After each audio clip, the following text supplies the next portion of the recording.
So what is mindfulness then? Well, I think before we start and look at what mindfulness is, let's see what mindfulness is not. So mindfulness is not about relaxation. In fact, many people associate mindfulness and meditation with relaxation. So of course, yes, you could feel relaxed, but it's not the aim to become relaxed. Relaxed is simply a byproduct. Of course, mindfulness is not meditation in and of itself. Mindfulness is not a religion. Although mindfulness has its roots in Buddhism, it's not a religion.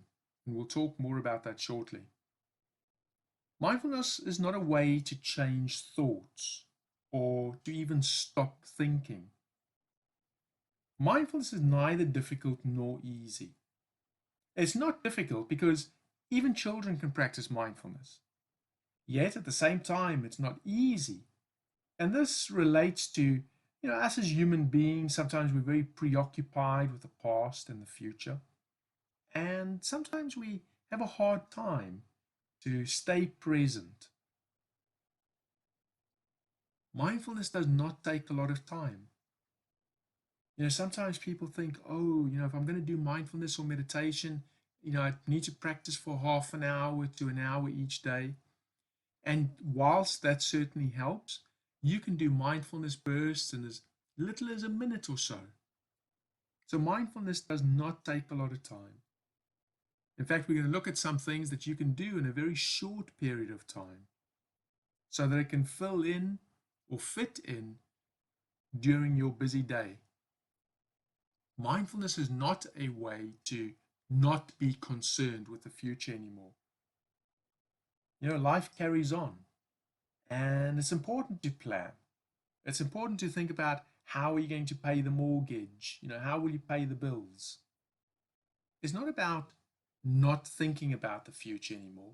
It's about creating balance between our thoughts of the past, the present, and the future.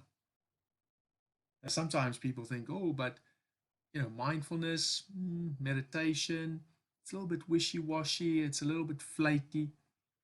And so as we do that, probably you can't investigate it scientifically.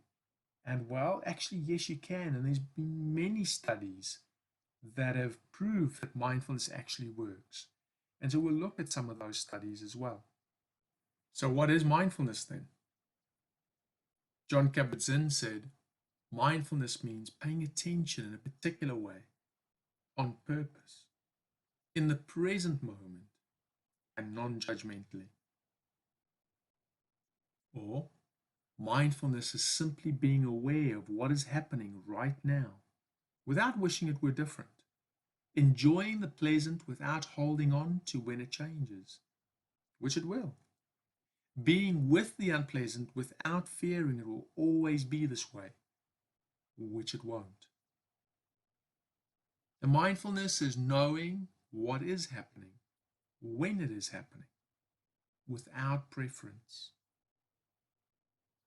One could say that mindfulness is keeping one's complete attention to the experience on a moment-to-moment basis in an open and non-judgmental way. Mindfulness is attention, which can be directed both inside as well as outside of ourselves. Attention to feelings, body sensations, thoughts, or emotions are examples of attention to the inside world. Whereas attention to a conversation with a friend, a client, trees in the forest, sounds, or a book are all examples of attention to the outside world. So mindfulness is this attention in the here and now, attention to the things that are happening in the very moment. Now, it might sound easy, yet how many times is our attention completely taken away somewhere else by our thoughts? Of course, thinking is very useful. We can't make plans without thinking. However, it's often also the cause of many of our problems. Our mind easily gets lost in this endless thinking as we worry and ruminate. Our thoughts create emotions and feelings like fear and sadness. Some people lie awake at night because they worry about what might happen tomorrow. They get anxious about a future that hasn't yet happened.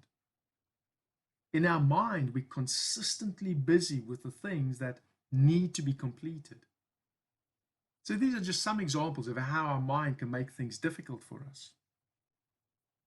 And so mindfulness teaches us how to deal with these problematic thoughts by using the focus of our attention in the here and now, in the present. So some people, when they lay awake at night because they're worrying about what might happen tomorrow, what has happened in the past, they can't stop this thinking. Well, for some people, that might cause things like insomnia, as an example. For somebody else, it creates a lot of anxiety or depression. And so mindfulness teaches us how to deal with these problematic thoughts and use our focus and our attention in the present moment. Now, mindfulness has its roots in Buddhism, and it's been around for about 2,500 years.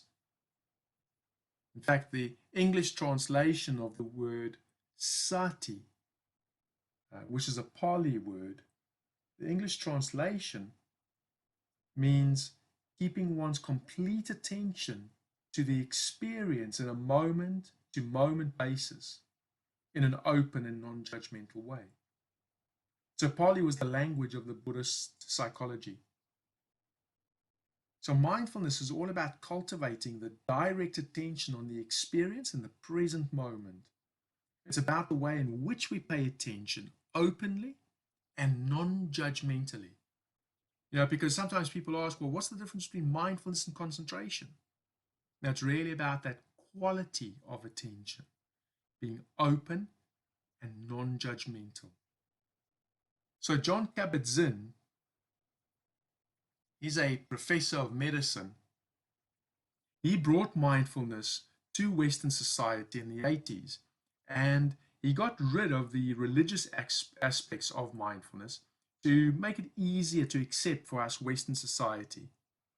Now, he worked with people with chronic pain, and he actually helped clients mindfully pay attention to the pain rather than avoiding it. It was quite paradoxical because these were people that apparently nobody else seemed to be able to help.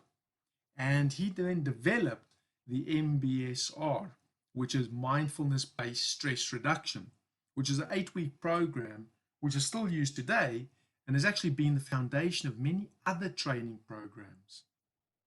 So we've got the mindfulness-based stress reduction, there's mindfulness-based cognitive therapy, acceptance and commitment therapy, dialectical behavior therapy, mindfulness-based eating awareness training.